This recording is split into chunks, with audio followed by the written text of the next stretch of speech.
The truth about building an email list is this: it's really hard to turn ice cold traffic into email subscribers. Sure, you could try to bribe them with a free ebook or an online course, but you've probably seen firsthand that that doesn't work really well. So what's the answer? The social squeeze page. It's a simple page that I recently added to my site, and it's converting at 21.7%. I'm Brian Dean, the founder of backlinko.com, and in this video, I'm going to show you exactly how you can add this high converting page to your site. So a few months ago, I had this problem. My site was getting a fair amount of traffic, but I couldn't get anyone to actually subscribe to my email newsletter. So I tried slapping opt-in forms all over my site, and that helped a little. I also tried giving away a free ebook, but that barely made a dent. Then one day I stumbled across this page on Copyblogger called How to Write Magnetic Headlines. And I noticed that even though it was a squeeze page that existed solely to collect emails, it was beautifully designed and actually had social sharing buttons on it. And that's when I realized that the tried and true squeeze page still worked. It just needed to be adapted for today's audience. So after a lot of research and experimenting, the social squeeze page was born. And since putting the social squeeze page on my site last year, it's converting at 21.7%, which is 10 times better than any other page on my site. So you're probably wondering, what exactly is a social squeeze page and how can I add one to my site? Well, that's exactly what I'm going to show you how to do right now. So the social squeeze page that's converted so well for me is called How to Rank for Any Keyword. And on the surface, it looks like a simple page with a video on it. And in many ways it is, but there's a lot of important things on that page that make it convert so well. And those are the things that I'm going to walk you through right now. So first, you need a topic for your social squeeze page. And your topic is really important.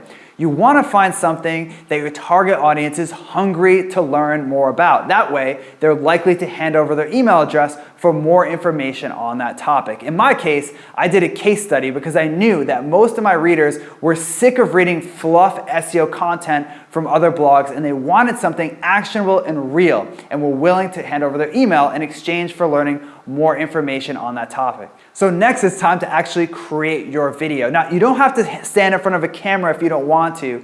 You can record a PowerPoint presentation using screencast software like Camtasia. But the important thing is that your video has to be really good, has to add value, and ideally it should be between 3 and 10 minutes. Any longer, and it's probably too long, it's gonna lose interest, and any shorter, it looks like just another squeeze page video. Because remember, with the social squeeze page, you're actually adding value in your video. Okay, so now it's time to create your headline and subheadline. And like any web page online, the headline that you use for your social squeeze page is huge. Now, the goal of the headline of your social squeeze page is to give a person a specific benefit that they'll get from watching your video. So for example, if you ran a site about weight loss, you could put something like how to lose 2 inches from your waist by the end of the month. Or let's say that you ran an e-commerce site and you had a blog on that site and your e-commerce site sold rugs. You could have something like how to choose the perfect rug for any room in 3 minutes or less. So once you've reeled them in with the headline, it's time to move on to your subheadline. And the job of the subheadline is to create what's known as an information gap, which basically is going to encourage people to click on your video and watch your video. In my case, my subheadline is, here is the exact step-by-step process that I used. And that opens an information gap because the person's like, what is the step-by-step process that I used? And then they watch the video. Next, you want to add opt-in forms to your page. The first one should go right underneath your video. That's a really important place to put it because when someone's watching the video, their eyes are going to drift around the page, and the more times they see your opt-in form, the more likely they are to opt in. And you may also want to put another opt-in form at the bottom of your page. And that's for the simple reason that the more opt-in forms you have on a page, the more opt-ins that you'll generally get. And I also recommend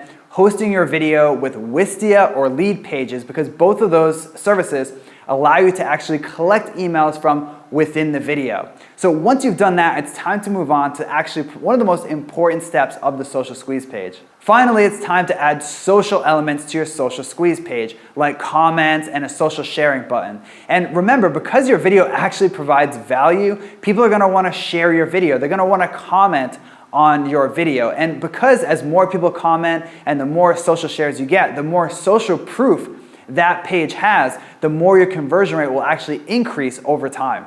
To To sum up, the Social Squeeze page is one of the easiest ways to pile email subscribers onto your list. Do you have a friend that's struggling with conversions? Send him or her a link to this video. You'll be helping them and me. And if you want more exclusive marketing tips just like this one, subscribe to my YouTube channel, or better yet, head over to backlinko.com and sign up for the newsletter where you'll get marketing tips and case studies that I only share with subscribers.